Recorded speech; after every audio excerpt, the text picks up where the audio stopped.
I missed my cue. Checking the time. It's on timekeeper. Oh, 9:22. All right. So anyway, it's time to. Okay. Hello, everybody. We're waiting for you to come to the Global Indigenous Peoples Village. We're on the global stage. Come on over now. Now. We have a special guest today from a special tribe, Nisenan, and Lizzie, Enos. I know. I know it. I've been saying it all weekend. Okay, it's L-E-N-F-F, which is a Lizzie, Enos, Nisenan, Native Family Foundation. I still get it wrong, right? Okay, I'll repeat that. Put it on your hand. Lizzie, Enos, Nisenan Family Foundation. All right, so everybody, you need to come on over because we got a declaration to make right here. And it's important to these lands. You need to hear this. That's why you're here. Okay, Alan, are you going to introduce your people? Oh, it's Brian. Brian. It confuses us all the time. I know. The Wallaces. You guys look like twins. And the Enoses. And the Kellys. And the Kellys. And the Shinnebarger. And the Shunibarger. All right, this is Alan Wallace. I mean, it's too early. It's too early. It's too early. I don't know where I put my coffee. No, you gotta have some more coffee. I think I left it over in the booth. There's a microphone in the middle, Brian. It's taller, yeah. There you It's the midget one. Well, good morning. Following up on that, I did want to ask, or I don't know how we're going to do this, but I want to introduce Wanda Kelly Enos Bachelor, who's an official board member of the foundation. Annie Wallace here, secretary of the foundation. Brooklyn Shinnebarger, member. And Diana Suarez, member of the foundation as well. And then Alan, too, a member, Alan Wallace. As Mignon said, we're here to make an important statement about an important issue on an important day. And in able to do that, I was asked to kind of help create some level of understanding and context of what this declaration is about and why the timeliness of it is today and now. And basically, what we're trying to do or what we're going to do and what we are doing is taking it upon ourselves to be the voice and represent and assert the legal rights and standing of not only the ecology and the biological living community in our traditional Nisenan homelands, but most particularly the living rights and ability to thrive in the future of the Bear River and its watershed and the American and Yuba rivers as well. And the ecology and the culture of these watersheds are very much intertwined and inseparable. So when we're talking about the assertion and standing up for the rights of nature, you're also talking about an assertion and standing up for the rights of indigenous peoples as well. And in that case, we're talking about the Nisenan people from this area, and in our particular case, the Tenku Nisenan band of Nisenan Indians. My name is Brian Wallace, and as a member, we've been working with this foundation as Wanda and her mother established the Lizzie Enos Nisenan Family Foundation in the winter of 2020. And as time has gone on, it's got its official certification and has been moving along as an entity, and was basically organized to honor the life and legacy of Lizzie Enos, which is our great grandmother, and her life and what she had hoped for the future of her people, I would imagine, and then kind of what she did during her life and what she found important. And so that kind of led us to looking at our work as being, the recovery and the restoration of Nisenan language, culture, and of course, in doing those two, it's also looking at the restoration and the protection of Nisenan homelands as well. So one of the things that we quickly became aware of, as you all know, that there's a danger, or there's a question, or there's an issue, or there's a worry of the continuing loss of traditional knowledge and culture that represents beginning to represent a serious loss to the human pool of knowledge and wisdom. And so we really believe that's something that needs to be addressed and attacked straight up and directly. And so that's why we're here. The other purpose of the foundation was to kind of work to inform processes that affect positive Nisenan futures and things for future family generations. So as we were doing this work, some of the agencies and entities in this area began to talk about and enter into a public dialogue about the futures of these watersheds, particularly the Bear River watershed and the Yuba River watershed in these areas right around us. And so Lizzie Enos herself, if you look at a lot of the late documentation and photography and oral histories that she did, a lot of this stuff took place in and around the Bear River watershed, and her life began, and her people's life began and evolved all around these areas. And so they're very much a part of it.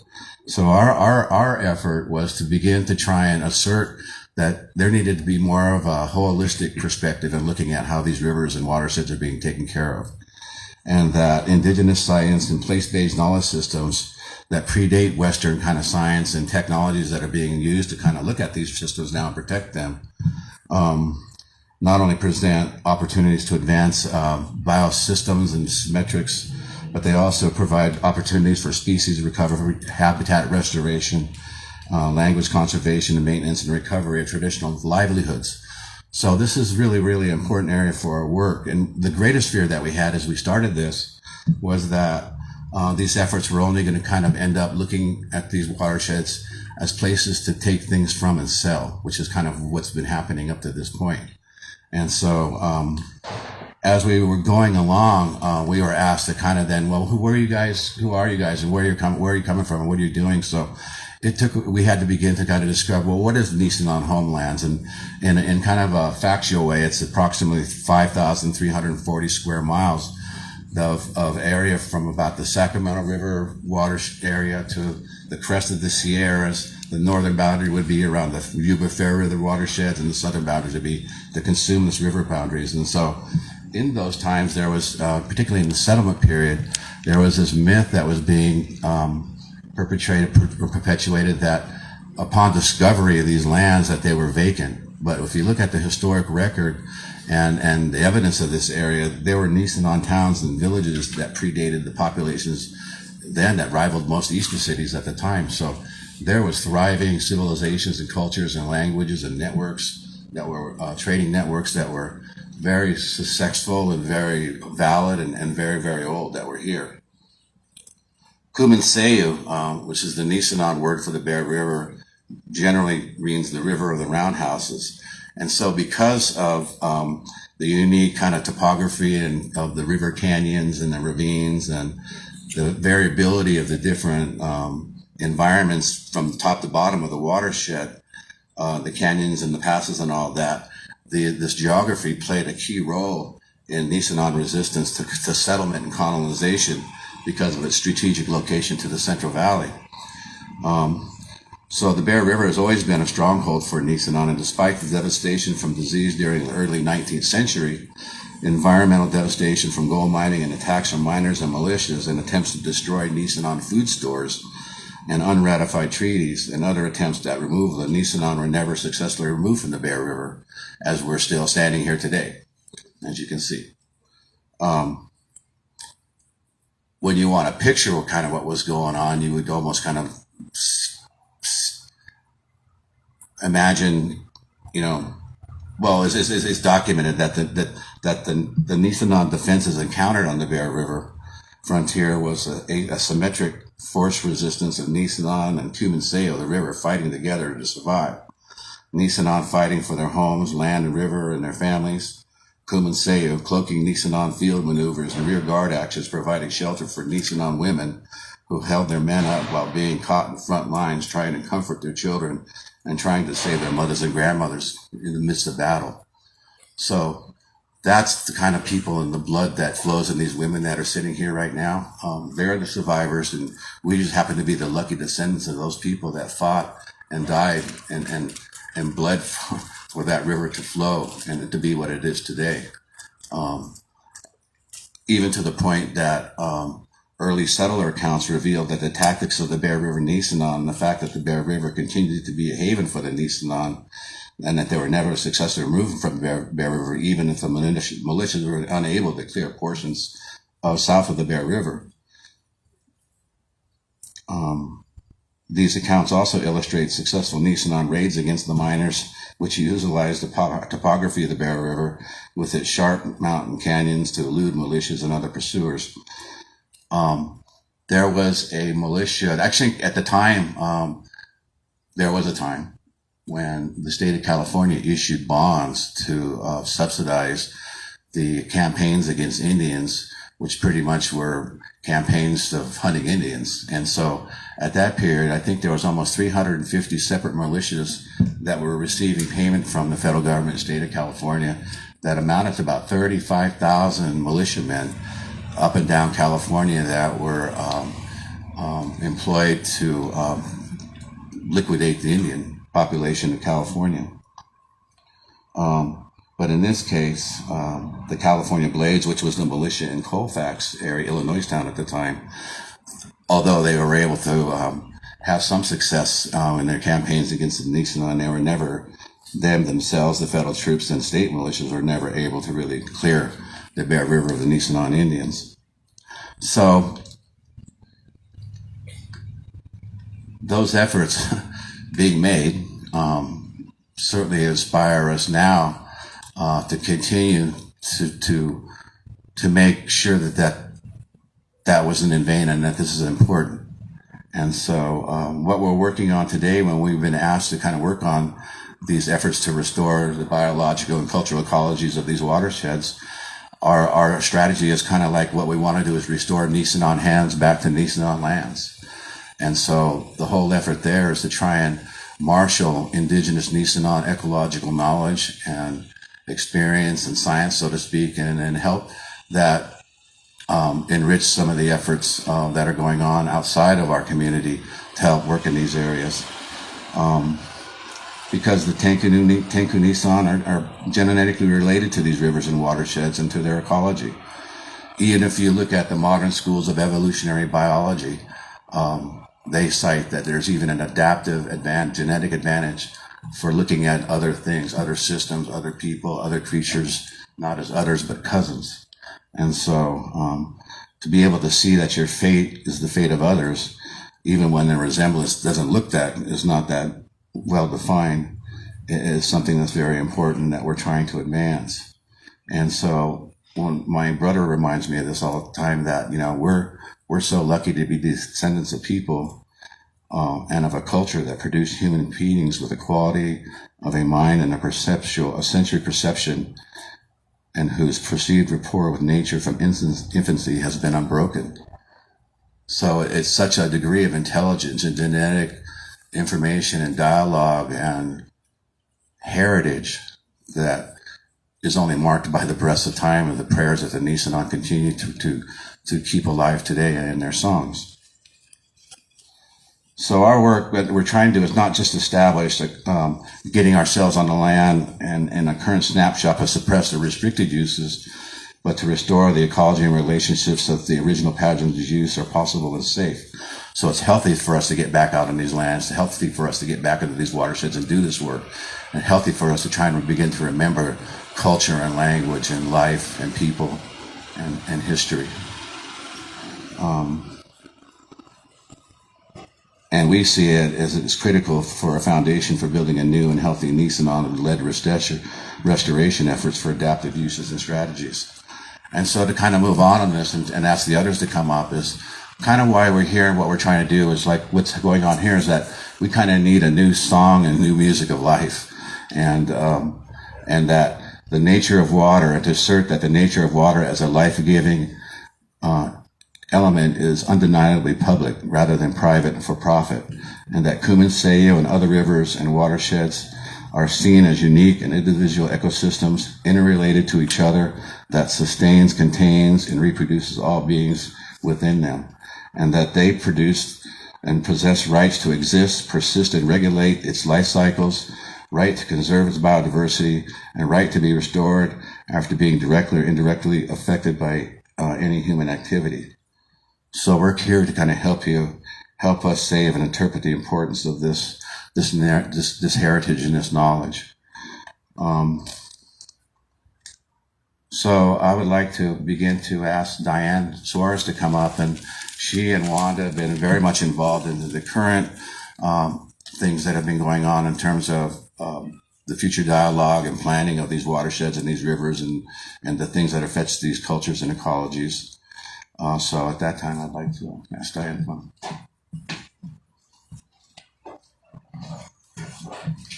Hi, my name is Diana Suarez.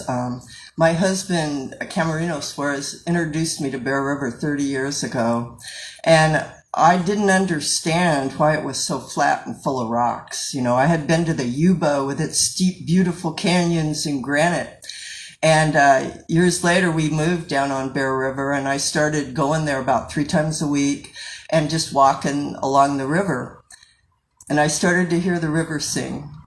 And I started to understand, because I educated myself about what happened. And the reason that Bear River is full of rocks is because it was the beginning of the hydraulic mining that came in the middle gold rush. And they took the mountains and they directed the water against the mountains and took out the plants, the animals, the trees, and the people, and their very lives and homes disappeared down the river and into San Francisco Bay. And what I was looking at was the bones of the mountains, the bones of the life that once was on Bear River. And then I have a friend named Otis Woolen who does a lot of research, and he told me in some places those cobble and gravel deposits are 60 feet deep because Bear River was attacked like an atom bomb and blew out the headwaters, and it all came down.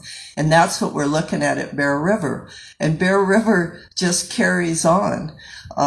Originally, back in geologic time, the headwaters of the South Fork of the Yuba were Bear River's headwaters. And then there was a thing called head cutting, where a tributary to the Middle Fork cut down on the soft rocks on the mountain ridge, and the whole headwaters turned and went down and became the South Fork of the Yuba. And Bear River had been a mighty flowing river, was much diminished, but still flowing and getting its water from the mountains around Bowman and Highway 20 when it comes off 80 toward Nevada City.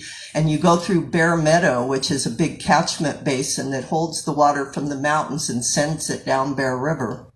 Bear River has been exploited terribly over the years, and my involvement started when Nevada Irrigation District decided to dam Bear River yet again. There's already 4 dams on that watershed. There's one at Rollins, Combi, Camp Far West, and up on Magnolia Creek that makes Lake of the Pines. So Bear River's already got more dams than the rest of their whole watershed, but they could get away with it because no one was paying attention. Bear River's the boundary line between Placer County and Nevada County, so nobody's taken responsibility. It's not in the forest, the national forest. They did the wild and scenic rivers, but they only did rivers within the forest. Bear River's been by itself, except for the indigenous people who rallied around Bear River when this first started. And Wanda was involved. They made videos and they helped educate people, including myself, on who Bear River was and what Bear River has withstood. And lots of times when I'd walk around Bear River, and it's been many years now, I'd see the plants come into their fruition at different times in the seasons, and they'd all reach out to me and say hi. And this was before I heard about the dam and the big trees. And I've always loved trees because I work for the Forest Service. And so I was sitting on my deck when I heard about this dam, and I was feeling really, really sad because we've lost so much in our world, all the natural things. And I heard Bear River. I heard the wind and I heard the trees, and they were crying, somebody needs to do something. Somebody needs to stand up. And I realized that it was me. I needed to stand up right now and put my body where my soul is, where my heart is. I need to stand up for Bear River. So I started going to these meetings and speaking and doing everything I can. And I even took some rocks from Bear River and went to Standing Rock. And I put those rocks on the altar with permission from the elder that was watching. So Bear River is supported by Standing Rock. When we left, they said, your prayers have been answered. And my prayers are for Bear River to live and turn things around into the living, growing, vibrant communities we can be. Right now, the extraction and exploitation mentality is squeezing the life out of the land. The water is the key, which I learned in Standing Rock. Water is life.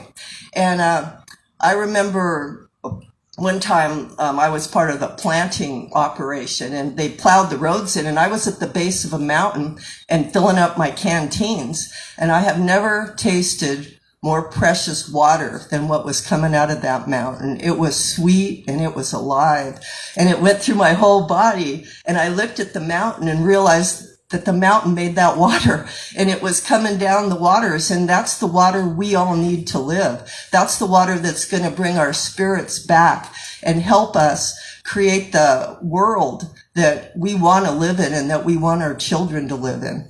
So anyway, Bear River, when I walked along there, you know, there was something with the trees. I didn't really understand why the trees were so somber looking.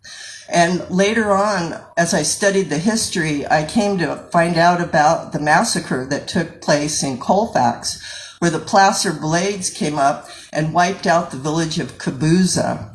They killed all the people, burned the village down, and nailed their scalps to the trees along the highway to Auburn. This is the kind of brutality that the Nisenan people have survived over these years. And they didn't just take out Cabuza. They went on up the ridge, and every place that people are living was a village, because that's where people want to be.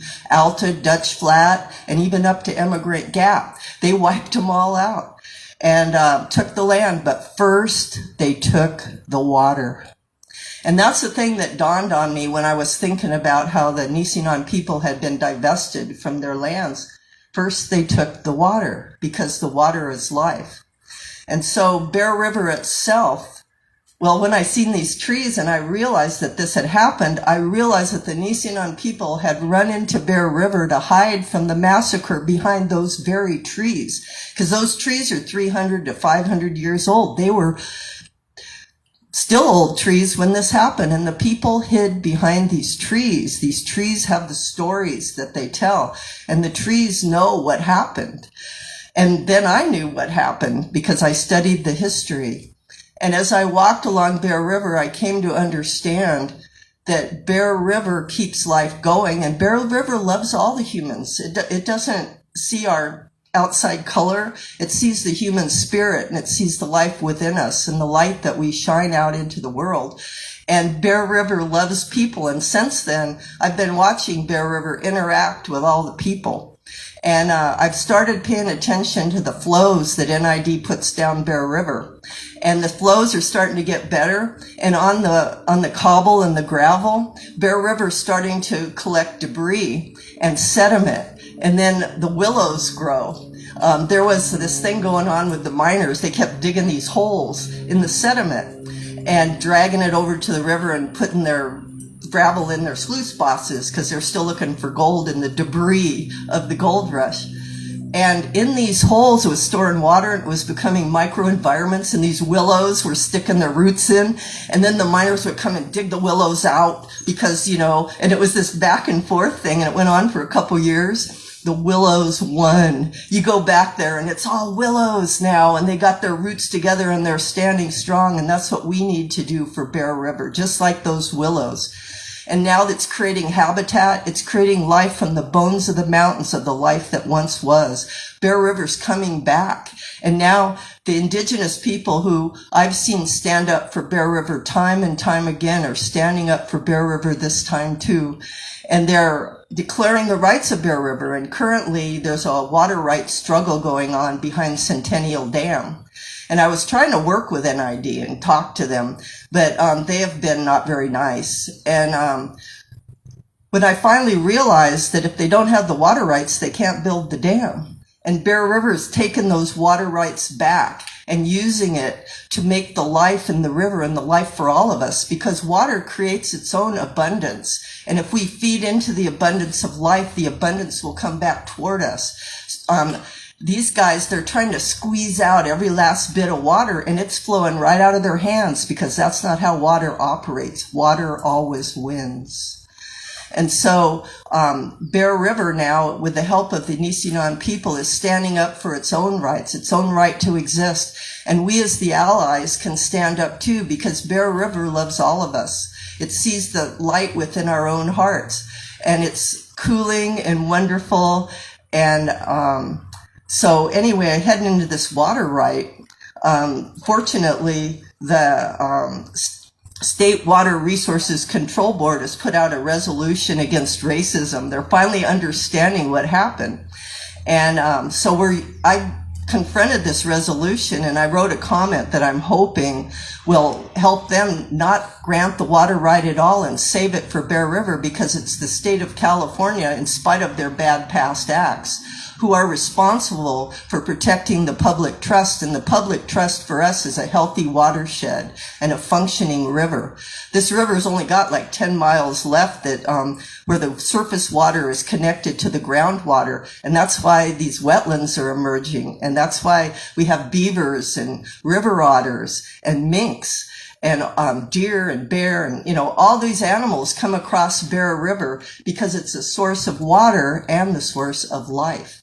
And we need to preserve this with everything we've got. And we can turn things around where not only Bear River, but the Yuba River gets a boost out of this too. Because when the people stand for the life's abundance and against the extraction and exploitation, then life can continue and life can keep going. And I'd like to add, my mother-in-law still lives near that village of Cabuza after all these years.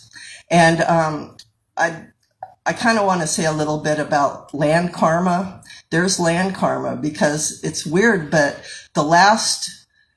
when Cabuza was totally dug up to make an Arco gas station, that's the same year the river fire happened. And so it's in the land, it's in the river, and it's up to us to make a new world and a new time. So I encourage everyone to support these Nisenan people to the best of your ability and stand up with the declaration that, yes, indeed, Bear River is a living entity, a living being that we interact with and that gives life to our world. Thank you. I'd like to now introduce Wanda Batchelor and Brooke Schneebarger. Come on, Miss Brooke.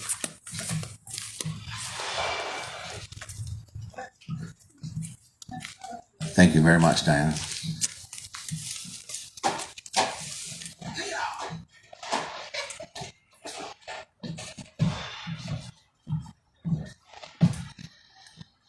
Heri Nisenan Nikawe, welcome to our land. Hedem Gaude, Hedem Niske Hupakawe. This land is our homeland.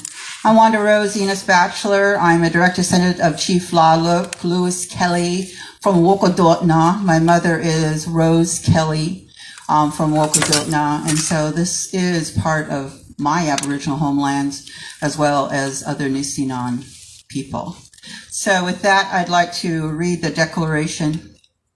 Kuman Seopante, River of the Roundhouse, Voice of the River, Declaration, Ha'upu Hup on the cultural Hatse da mu ya mu koi hataya kaudi and biological rights of Kumanseo River of the Roundhouse, Nisenan homelands, Hupu Kawi.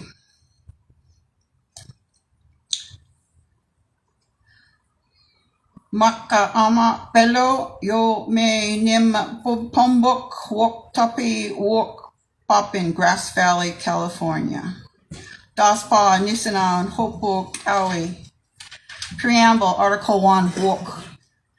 We hereby recognize and establish that Kuman Seo is the living rights-bearing ancestral entity, therefore entitled to fundamental rights to live, flow, and thrive. That Kuman Seo remains as the center of the ancestral estate of the Nisenan people, Nisenan culture, and Nisenan well-being, and the rights to thrive and exist. That this relationship creates a dialogue and a lifelong responsibility through the practicing of the ethics of care and guardianship, connecting the people of the past to future generations. Each generation responsible for respecting and protecting Kuman Seo and Nisenan culture from harmful risk and change. Article 2, N.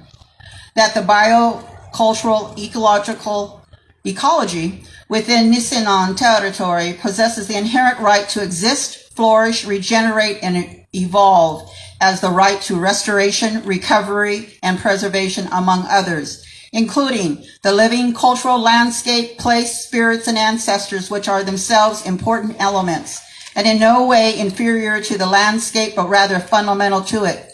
And whereas these have been part of our traditional stories, teachings, life ways, and spirituality since the beginning of time to the present.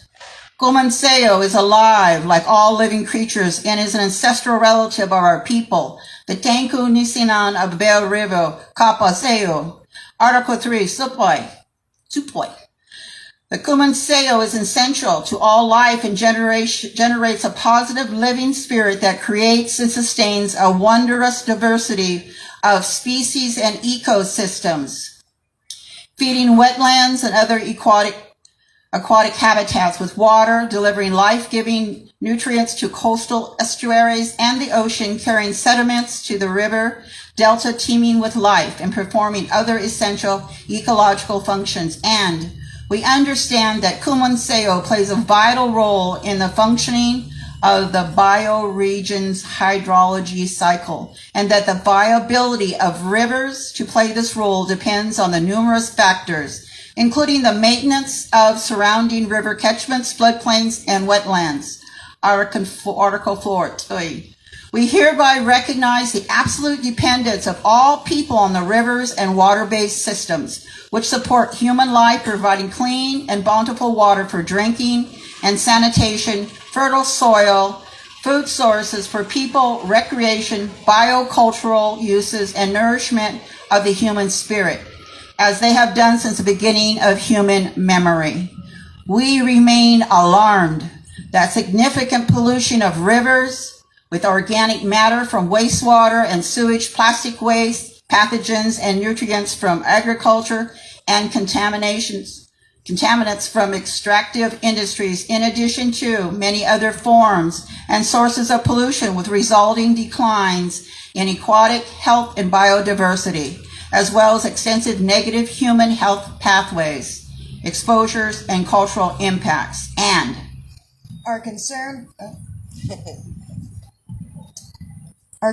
that excessive waterway diversions and groundwater withdrawals have significantly reduced flows in rivers worldwide, with many waterways now running completely dry despite traditional, indigenous, and scientific consensus that adequate flows are fundamental to the survival of river ecosystems and serve as the lifeblood of many river-dependent freshwater and riparian ecosystems. Article 5, Mawuk. We remain further concerned that humans have caused wide-scale physical changes to rivers through dams and other infrastructure, which includes the construction of over 57,000 dams worldwide that impact over 2/3 of all rivers, resulting in fragmented habitats and cultures, reduced biodiversity, imperiled fish populations, exacerbated climate change, and retained sediment and nutrients that are fundamental to downstream ecosystem health, and are finding that national, state, local, and international laws pertaining to waterways are vastly inadequate to protect the integral health of rivers and river basins alike, and that these laws also fail to ensure current and future generations of humans and other species, as well as ecosystems with adequate supplies of clean water to meet their basic needs. Article 6, Tumba.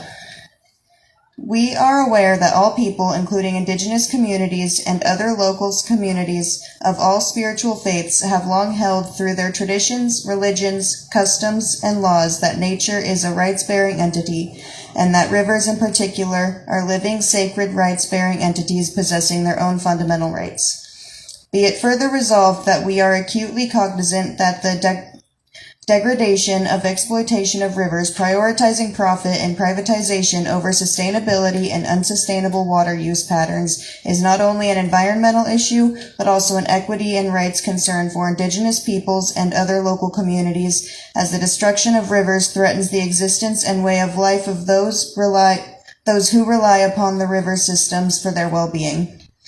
Article 7, Tapui. We are guided by the growing number of governments worldwide that seek to reverse the ongoing trend of global environmental degradation by recognizing and enforcing nature's inherent rights, including through a constitutional amendment in Ecuador, 2 national laws in the plurinational state of Bolivia and Uganda, numerous state constitutional amendments in Mexico, and dozens of rights and nature ordinances in the United States and Brazil.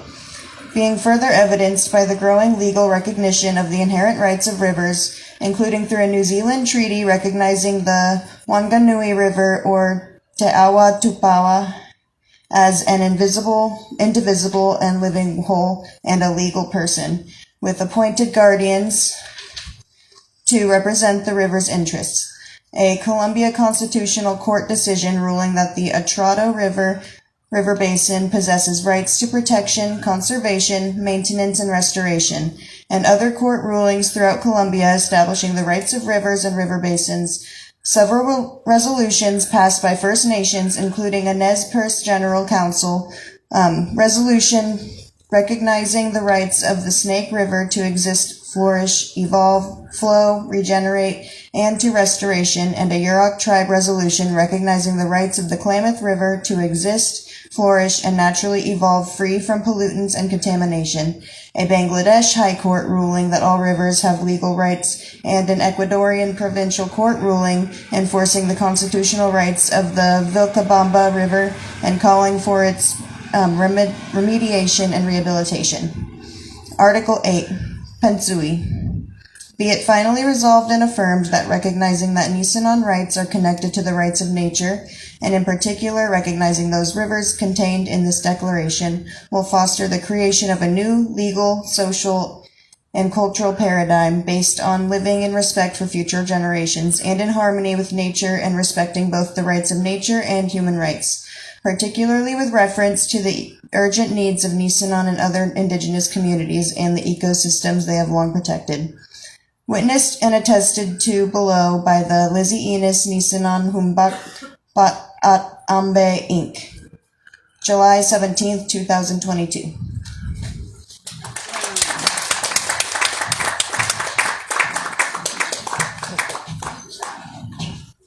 It's a family time. Thank you for your patience in allowing us to do this. Certainly we could have done it faster, but it wouldn't have meant as much. So I just wanted to thank these ladies for coming here, because basically what they're doing is standing here to codify the indigenous identity of Nisenan people and nature and begin to kind of establish a basic accountability for this community and kind of look beyond settler time and begin to dream and pilot positive and healthy Nisenan futures for our descendants and their descendants as it goes along. It's no accident that indigenous populations live where 80% of the planet's biodiversity exists. Because of their presence, it just elicits an active management that maintains that biodiversity. They're living and managing and actively living on this land, where other places where we look, like what Diane was talking about, the Western version of active management is marketing in the world's biodiversity, not living in it. So in closing, we just want to thank you again and say that, our Indian children love life just as much as any other. And so we want to thank you for taking the time to kind of help us raise a generation of children to match these mountains that we dream of. and to help us raise a generation of children that are kind of armed with a fighting heart and an understanding of a way of life in the open that helps sustain them and helps sustain their descendants as well. We would hope that when these lessons in this world and this river would help them to grow to be humble and to share what they prize most, so that they might taste the happiness of giving when they're young, and then learn early in life the beauty of generosity. And also maybe begin to value others by their best moments as well, as we would like to be. And so in the end, we just want to thank you for recognizing that our dream is to help our children live and thrive in a world where every face has a right to kisses. Ekwa. I just want to end with this. Can you hear the river sing? I hope you would join us together as we take up those good way of how we save our sacred rivers together. Again, water is life. Thank you. Wendy.